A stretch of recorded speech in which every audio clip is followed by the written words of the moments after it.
Welcome to the Codecast podcast. Real-world insights for your daily medical coding and billing processes. And now, here's your host, Terry Fletcher. Hello, everyone, and welcome to the Codecast podcast. My name is Terry Fletcher. So I am recording today just prior to the 4th of July holiday. So when you hear this, you will already have had your 4th of July holiday. And so I hope you had a great holiday weekend. But in saying that, because it is actually a Friday for me, I am going to do a short recording today. I wanted to focus on a particular topic, but I just felt like this is something I really haven't done a lot of lately. And I think as your physicians and your providers are heading into some of their vacation, you're going to see a lot more time available to you to work on your accounts receivables. So I wanted to basically have another look at your physician practice receivables, figure out where you are with that, and then just look at maybe some things that can assist you as you really look to work your AR.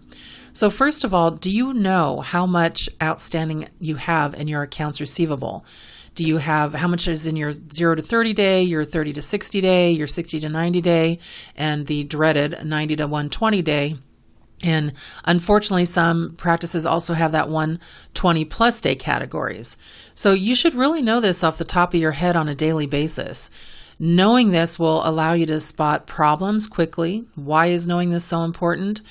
Well, because your cash flow depends on it. If you don't know where your AR is, then you're going to be in a little bit of trouble, especially that during the pandemic, we've had problems accessing our insurance payers. But now that they're back to almost full-time working, we're able to really get a hold of them now, which I've found has been a godsend, or at least helpful. So here is the ideal scenario, and then we'll kind of talking about, where's the middle of the road, and then kind of teetering on the edge.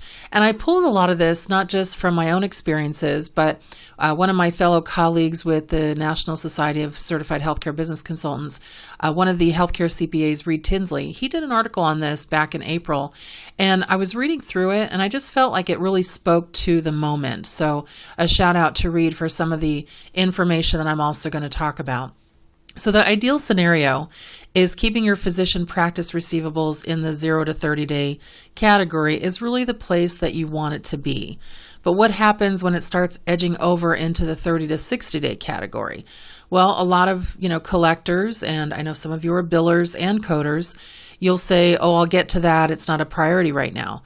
Well, that is a dangerous way to approach claims because your denials will age out.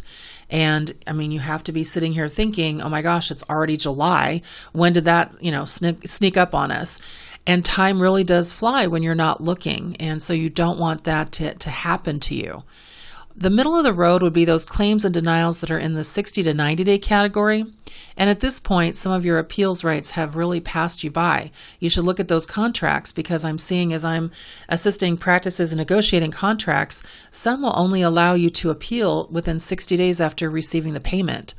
But still, staff are in denial that claims will remarkably just disappear off their accounts receivable. And as a biller and a collector, and I know some of you are strictly coders, but if you're a biller, you need to know where your coders are. If you're a coder, you are a biller, believe it or not, because you want to know about the money. Is what you're doing as far as reporting codes and processing those services, are you helping to generate that revenue? And you need to be available to your billers and your collectors should they run into pending claims or processing issues where the codes don't match, they're not linked, or that is the reason for the denial or the pending claim. And so you really have to be careful once you now start to get to the middle of the road. Then we get to that AR, that is what we call teetering on the edge. So once claims reach the 90 to 120 day range, this is the area where you are passing timely filing deadlines. There's no question. Oftentimes, insurance companies drop claims in the same batch as others. So this means that they will pay a majority of their claims sent over, but miss a few other dates of service. And this is actually a delay tactic by many payers. I've seen it for 30 years. But if you continue to ignore those unpaid and non-denial claims, then you can better believe if you don't catch them, a majority of the payers will say that you didn't send the claim to them in time per your contractual agreement. You can try to appeal using your clearinghouse proof of claim sent, but sometimes just the cost of the appeal, it may not be worth it based on what you would be paid. And so the insurance company is hoping that that's how you do things, that you basically don't look at some of those claims that aren't necessarily pended or denied, but are just sitting there and nobody's worked them.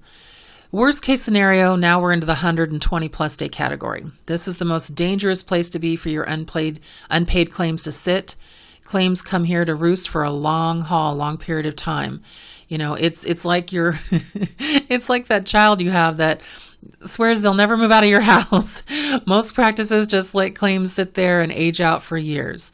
So you either work them or adjust them off, but don't let that 120 plus day category hold most of your company's money, because then you're looking at a cash flow emergency. An additional area to consider is patient balances, which often those age out unnecessarily. And I've seen, I hate to call it the patient balance police, but some of the payers come back and say, you never collected the out-of-pocket for the patient, so why did we pay you our amount? Because our amount only kicks in once the patient meets their deductible and their copay. And there are so many options when managing patient balances. One of the things that I instill in my clients is that if a patient gets a statement and they do not respond or pay their bill, they get a second statement. And if there's no response, then at that point, they will receive a 15-day pay or go to collections letter. Also, all of my clients know that I insist that they get a credit card on file for a patient, or a bank number, or something that shows that once the out-of-pocket that they owe, the patient responsibility is there, it's immediately going to get attached to a pay system. So either their credit card or an internal system or something like that. Also, in saying that, make sure that you also, for patients, you have something that's not just them sending in a check. You need to have patient portal options where they can sign into their account on your website and pay with all kinds of options. Everyone loves those cash apps now, Venmo, Trello, Do. There's all kinds of things that you can instill to get those paid. Put them on your website. I know PayPal's expensive. I know I use that as well. But there's a lot of different things that you can use where a patient can pay. And sometimes it even allows to be put on an account if they need to pay payments, and they absorb any of the fees that are part of that. But we're not in a scenario anymore where patients only have the option to pay by check or to bring in, money into the practice. So you really have to have also a patient out of pocket and patient responsibility options for patients. I don't know about you, but I pay my bills at night when everybody's asleep, or really early in the morning. First thing I do twice a month is I go in and pay my bills online. I think the only check I write is for, I don't like to pay my mortgage online, that's just me, but that's the only thing that I write. Everything else is digital. So give your patients that same option. Now back to our AR. Oftentimes your ARs, especially if they are in the 90 plus category, you are going to have to make a phone call. You may have to prompt a phone call to a patient as well. Patients don't always understand why or what they owe. And a lot of times they just assume that you haven't billed their insurance plan. So the phone call at least opens up that dialogue, and then you may be able to receive full payment over the phone, set the patient up on a payment plan, or you may at least be able to explain to them how they can pay online and that it could affect their options to come back into the practice without a payment. So for patients who choose to ignore that 15-day letter, they get set up in collections, and then their balance is adjusted off in your billing system. And those patients need to be aware that if they go to try to get credit, medical bills are the worst. They try to get credit, they try to buy a house, they try to do anything, and then they come back on you and get upset. So it's something that you have to have that conversation prior to the services. But in my clients, less than 2% of patients are sent to collections because of what we set up front and the guidelines that we talk about for their out-of-pocket.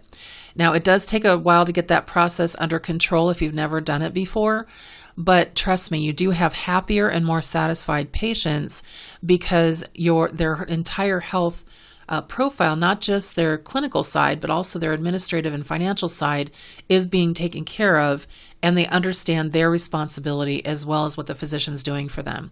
It also allows for more cash flow coming in. And it'll help you get your accounts receivable, at least 95% of it, in the 0 to 30 day category. But remember, it's very important that you manage your physician practice receivables on a daily basis so that none of these scenarios I talked about play out with your accounts. Even if you have a third-party billing company where you've outsourced, make sure you're still managing the account AR and maintain in constant awareness and in contact with them, and that you're not, basically leaving it up to them. And sit down with your billing representative. Start that conversation. Say, we really need to figure out where we're at and try to keep it under 90 days. I like to see it again in the 0 to 30, 30, 60, and not beyond that. And I know that's a tough place to be, but it is something that you want to strive for. That is what you need to work your accounts and really understand what your payers are paying for, where the denials are coming from, where the pending claims are coming from, and make sure that everybody is trained. That's the one biggest thing, is you might want to have somebody shadow you. If you've been doing collections and working ARs for a long time, have a new employee shadow you as you speak to a payer on the phone, as you're going through your accounts receivable printout and trying to figure out, okay, what am I going to attack first?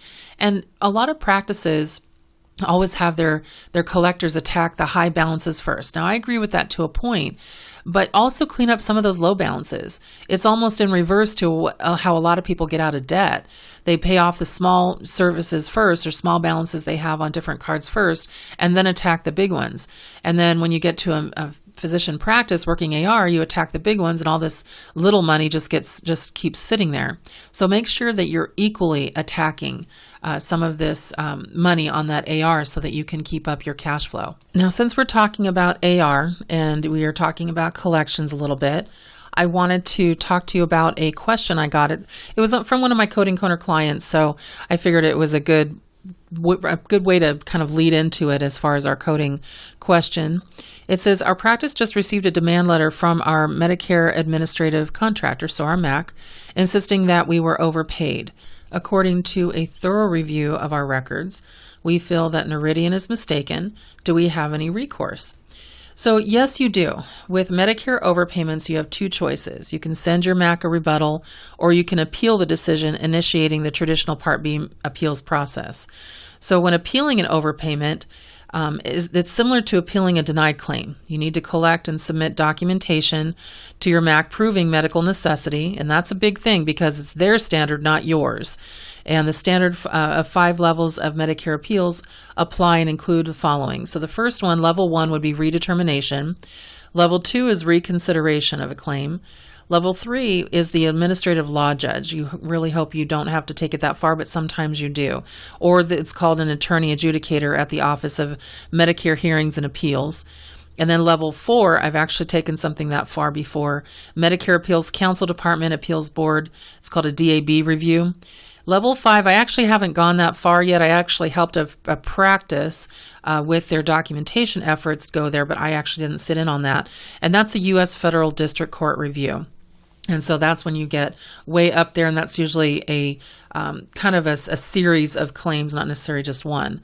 But when requesting a redetermination on an overpayment subject to the limitation on recoupment provision, the provider must file the redetermination by day 30 from the demand letter from your MAC. Otherwise, they're going to start recouping on an offset check on day 41. And that was in a Medlar and Matters fact sheet. If you file an appeal letter after day 30 and by day 120, your MAC is required to stop recoupment subject to limitations on recoupment when it receives and validates your appeal. But it will not refund the money that they already recouped, just so you know. You may want to opt for a rebuttal in certain cases, but know that a rebuttal doesn't dispute an overpayment like an appeal does, and the timeline is also much shorter. So a rebuttal permits the provider a vehicle to indicate why the proposed recoupment should not be taken at the designated time. Okay, and this is right from the Part B MAC Noridian in their online guidance. And then sometimes Medicare overpayments, they just really hurt providers financially. But the rebuttal offers an avenue to explain these types of circumstances without hurting your cash flow. So you really have to start at least with a redetermination and then a reconsideration. And make sure that you actually use the steps as well.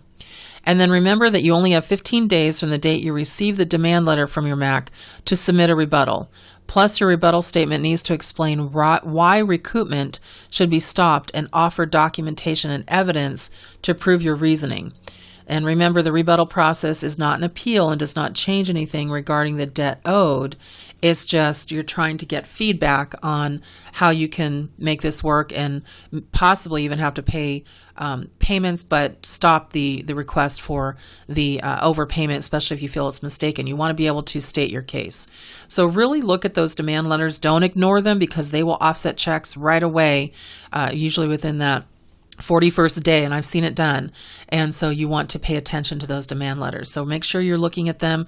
Typically they come in green envelopes, so take a look at that so that you're not missing out. Okay, so my personal tidbit this week. Yes, we just celebrated 4th of July, so I hope everybody had a great weekend. Just coming off my Napa trip, boy, I talk about wined out. 9 wineries in 4 days, but we had just a fabulous time. It was so fun. But the other thing I just wanted to mention to everybody and really try to be kind and try to really understand what somebody's position is on something. The reason I'm putting that out there is we have a lot of radicals on both sides of the aisle right now on different things. And I think it's really important that everybody try to be a little more neutral and try to just kind of understand when somebody has a position that they're taking on something. And sometimes it's better just to let somebody talk. I bite my tongue all the time because, I have some strong opinions on certain things. And sometimes it's just better just to keep friendships and family and just don't sweat the small stuff. So hopefully you keep that in mind. Well, you make it a great day and have a great rest of your week. So everybody, I'll talk to you next week on the Codecast podcast. Thanks for listening. For more information on medical coding, billing, auditing, and compliance, including how to hire Terry, follow Terry on Twitter @TerryCoder1 or visit her website at www.terryfletcher.net. Podcast producer Joe Kuzma. Music producer Dassassin Music.